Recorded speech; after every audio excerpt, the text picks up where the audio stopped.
Hi, hello, good evening mga kaibigan. Nandito po ako ngayon naglakad. So, pauwi ko. Ngayong gabi na to. Ayan, tahimik po dito mga kaibigan.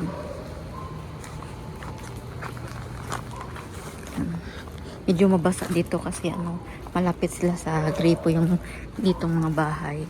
Malapit sa kalsada. So, medyo mabasa kasi yung tubig nila dito lumalabas sa kalsada pag naligo sila kasi yung gripo nasa kilid lang, sa gilid ng gate nila, kaya siguro dyan sila naglalaba kaya palaging basa dyan. Pero minsan tuyo naman yan kung talagang sobrang init po. Siguro kanina lang, bago lang nag-ano sila dyan, gumamit ng gripo kasi pag tanghali dumadaan ako dyan, ano lang yan siya, tuyo, hindi naman basa. So malapit na ako sa aking boarding house. Yan. Kita niyo yung kondo, dyan ako. Ganito talaga sa Manila, pag talaga mga tao walang tulugan. Pag sa probinsya ka sa Negros, ganitong oras tahimik na, wala nang lakad-lakad ng tao, bihira na lang.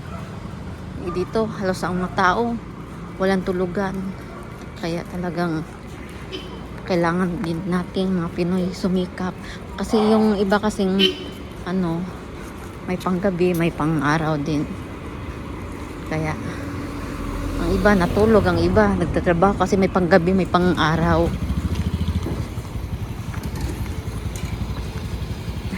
Maraming balunggay